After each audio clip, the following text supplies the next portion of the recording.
በራያ ግንባር የፈነዳው ጦርነት ኢሰመጉ ይፋ ያደረገው ሰበር መረጃ። የአሜሪካ ጦር በኢራን ሚሳኤል ተመታ። ሰበር ዜና። ህወሓት በይፋ በብልጽግና አገዛዝ ላይ የጦርነት አዋጅ አወጀ። ከፍተኛ የሰራዊት አዛዦች በራያ ግንባር በአካል ተገኝተው ብልጽግናን የምናስወግድበት የመጨረሻው ሰዓት ደርሷል ማለታቸው አነጋጋሪ ሆኗል። ታጣቂዎች ከአላማጣ ወደ ቆቦ መስመር ከፍተኛ እንቅስቃሴ መጀመራቸው ሲረጋገጥ የኢትዮጵያ መከላከያ ሰራዊትም ይህንን አዲስ ስጋት ለመመከት ከፍተኛ ዝግጅት ላይ መሆኑ ተሰማ። ዝርዝሩን በቀዳሚነት እናስደምጣችኋለን።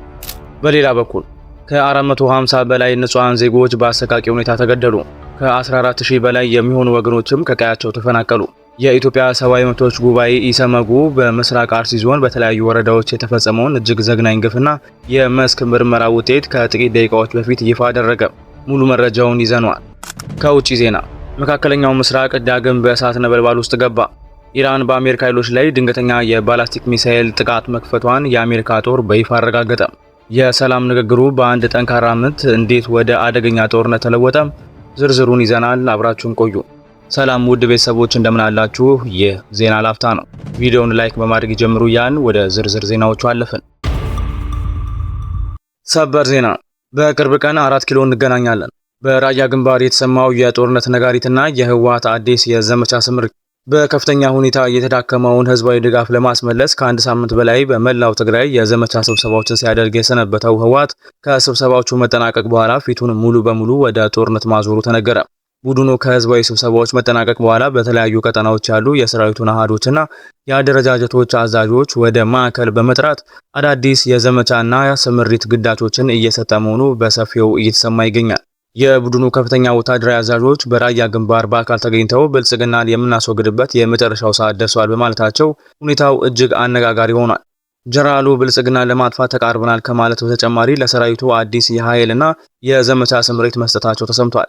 የመንገዱ ማብቂያ ላይ ደርሰናል ያሉት አዛዡ በመጨረሻም ከአጋሮቻችን ጋር በመቀናጀት የ4 ኪሎን መንግስት የምናስወግድበት ጊዜ ከመቼውም ጊዜ በላይ ቀርቧል። ብልጽግናን ለማጥፋት ዝግጅታችንን ጨርሰናል። በቅርቡ 4 ኪሎ እንገናኛለን ሲሉ ውጊያው ከመጀመሩ አስቀድሞ የጦርነት አዋጅ አውጇል። ይህንን የጦርነት ዝግጅት ተከትሎም የህወሓት ታጣቂዎች ከአላማጣ ወደ ቆቦ መስመር ከፍተኛ እንቅስቃሴ መጀመራቸው ተረጋግጧል።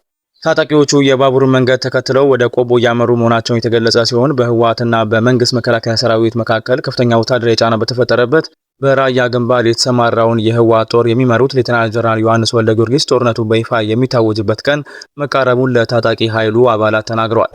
ጀነራሉ ከሰራዊቱ የኮርና የክፍለ ጦር አዛዦች ጋር ባደረጉት አስቸኳይ ስብሰባ መድረኩ ላይ ባደረጉት ንግግር ጠላት ሲሉ የጠሩትና በአሸባሪነት የከሰሱት የብልጽግና አገዛዝ የሚወገድበት የመጨረሻው ምዕራፍ ላይ ደርሰናል ሲሉ አበክረው ተናግረዋል። ጦርነቱ በቀናት ውስጥ ሊቀሰቀስ እንደሚችል የሚያመላክቱ ጠንካራ ትንተናዎች ከወዲሁ የተሰጡ ሲሆን መሬት ላይ ያለው ወታደራዊ እንቅስቃሴም ይህንኑ መላመት የሚያጠናክረው ሆኖ እየታየ ነው። ህወሓት በዚህ ክረምት ግጭት ለመቀስቀስ ተደጋጋሚ ሙከራዎች ሲያደርግ የቆየ ሲሆን ዛሬም በራያ ግንባር በኩል የሚታየው የወታደር እንቅስቃሴ የዚሁ አደገኛ እቅድ አካል መሆኑ ተጠቁሟል። የዛሬው የታጣቂዎች እንቅስቃሴ ጭፍራን ኢላማ ያደረገ ትንኮሳ ሊሆን እንደሚችልም የውስጥ ምንጮች አበክረው ጠቁሟል። ህወሓት በይፋ በብልጽግና ላይ ጦርነት አውጆ ወደ መሬት ሲንቀሳቀስ በፌዴራል መንግስቱ በኩልም ከባድ ዝግጅቶች እየተደረጉ መሆኑ የሚያመላክቱ መረጃዎች እየወጡ ናቸው። ጠቅላይ ሚኒስትር ዶክተር አብይ አህመድ ከዚህ ቀደም በፓርላማ ቀርበው እኛ ስላልፈለግን እንጂ ህወሓት ወደ ጦርነት እንድንገባ በተደጋጋሚ ትንኮሳ እየፈጸመ ነው፣ አስፈላጊውን ምላሽ ለመስጠትና ግርግሩን በአጭር ለመበተን በቂ ምክንያት ነበረን፣ ነገር ግን ለህዝባችን ሰላምና ደህንነት ሲባል በወደ ሰፊነት መከታተል መርጠናል ማለታቸው የሚታወስ ሲሆን አሁን ላይ በሁለቱ አካላት መካከል ያለው ውጥረት ወደ ተባባሰ ወታደራዊ ግጭት ኮንፍሮንቴሽን ሊያመራ እንደሚችል እየተነገረ ይገኛል። እርሱም በዚህ መረጃ ላይ ያሉትን ማንኛውም ሀሳብና አስተያየት በኮመንት ሴክሽን ላይ እንዲያጋሩን እየጋበዝን አሁን በቀጥታ ወደ ቀጣዩ ዜና እንለፍ። በምስራቅ አርሲ ዞን ከ450 በላይ ንጹሃን ተገደሉ። የኢሰመጉ አስደንጋጭ አዲስ ሪፖርት። የኢትዮጵያ ሰብአዊ መብቶች ጉባኤ ኢሰመጉ በኦሮሚያ ክልል ምስራቅ አርሲ ዞን በተለያዩ ወረዳዎች ከ2014 ዓ.ም ጀምሮ እስከ ግንቦት 24 ቀን 2018 ዓ.ም ድረስ በተፈጸሙ አሰቃቂ የሰብአዊ መብት ጥሰቶች ላይ ያካሄደውን አጠቃላይ የምርመራ ግኝት ይፋ አድርጓል።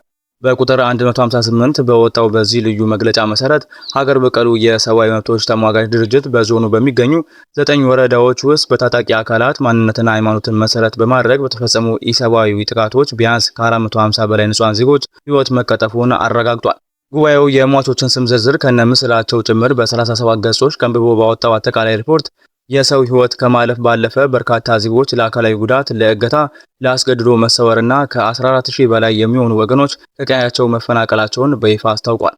በወረዳው ደረጃ በተደረገው የመስክ ምልከታና ጥልቅ መረጃ የማሰባሰብ ስራ የተመዘገበው የሟቾች ቁጥር እጅግ አስደንጋጭ ሲሆን በመርቲ ወረዳ 117፣ በሸርካ ወረዳ 116፣ በጀጅ ወረዳ 101፣ በሮቤ ወረዳ 47፣ በጉና ወረዳ 26፣ በሆንቆሎ ዋቤ ወረዳ 20 እንዲሁም በሙኒሳ ወረዳ 19 ሰዎች ሕይወታቸው አልፏል። በተጨማሪም በአሰክ ወረዳ 5 ንጹሃን ዜጎችና 4 የህዝብ ሚሊሻዎች ሲገደሉ በአርሲ ሲሬ ወረዳ ደግሞ 3 ሰዎች በጥቃቱ ሰለባ ሆነዋል። ከግድያው ጎን ለጎን በሸርካ፣ ሮቤ፣ ጀጁ፣ መርቲና ሙኒሳ ወረዳዎች በመቶዎች የሚቆጠሩ ሰዎች በታጣቂዎች ታግተው የተወሰዱ ሲሆን ቤተሰቦቻቸው ከፍተኛ የካሳ ገንዘብ ከፍለው ያስለቀቋቸው ቢኖሩም የበርካታ ታጋቾች ያሉበት ሁኔታ እስካሁን ፍጹም ሳይታወቅ ቀርቷል። በጥቃቶቹ ወቅት በህፃናትና በአረጋውያን ላይ የደረሰው ከባድ የአካል ጉዳትና እድሜ ጠገብ አብያተ ክርስቲያናት መቃጠል፣ መዘረፍና በስጋት መዘጋት የሁኔታውን አሳሳቢነት ከፍ አድርጎታል። በዞኑ ያለው የጸጥታ ስጋት እጅግ የከፋ መሆኑን የገለጸው ኢሰመጉ በጀጁ፣ በሸርካ፣ በአሰኮ፣ በሮቤ፣ በመርቲ፣ በሙኒሳና በጉና ወረዳዎች ከ14000 በላይ ዜጎች መፈናቀላቸውን አስታውቋል። ድርጊቶቹ መሰረታዊ ሰብአዊ መብቶችን የጣሱና በሰብአዊነት ላይ የተፈጸሙ ወንጀሎች መሆናቸውን አመላክቷል። በመሆኑም የፌዴራልና የክልል መንግስታት ለዜጎች ዘላቂ ጥበቃ እንዲያደርጉ፣ ጥሰት ፈጻሚዎችን ለፍርድ እንዲቀርቡ እንዲሁም ተፈናቃዮች ወደ ቀያቸው እንዲመለሱ ጥሪ አቅርቧል። ቪዲዮዎቻችንን ላይክ ማድረግ አይርሱ እያልን ወደ ውጪ ዜና አለፍን። ኢራን በአሜሪካ ኃይሎች ላይ ድንገተኛ ጥቃት ፈጸመች። መካከለኛው ምስራቅ ዳግም በጦርነት ተናጋ። በመካከለኛው ምስራቅ የተፈጠረው የጦርነት ውጥረት አሁን ላይ ወደ አደገኛ ምዕራፍ ተሸጋገረ። ቴህራን በአሜሪካ ወታደሮች ላይ ያልተጠበቀና ድንገተኛ የባላስቲክ ሚሳኤል ጥቃት መክፈቷን የአሜሪካ ማዕከላዊ ሴንትኮም በይፋ አረጋግጧል። ማክሰኞ ምሽት በተፈጸመው በዚህ ድንገተኛ አጸፋዊ እርምጃ በርካታ ሚሳኤሎች ወደ አሜሪካ ሰራዊት ማዕከላት የተተኮሱ ሲሆን አሜሪካ በበኩሏ የወደቁት ሚሳኤሎች በሙሉ በአየር መከላከያዎቿ ውጤታማ በሆነ መልኩ ማክሸፍ መቻሏን አስታውቃለች። ይህ በእንዲህ እንዳለ ጥቃቱ የተፈጸመበት ትክክለኛ ስፍራ በሚስጥር ቢያዝም በሁለቱ ሀገራት መካከል የሰፈነው ለስላሳ ሰላምና ለድርድር ተብሎ ተደርጎ የነበረው የተኩስ አቁም ስምምነት ሙሉ በሙሉ እንዲመክን አድርጎታል።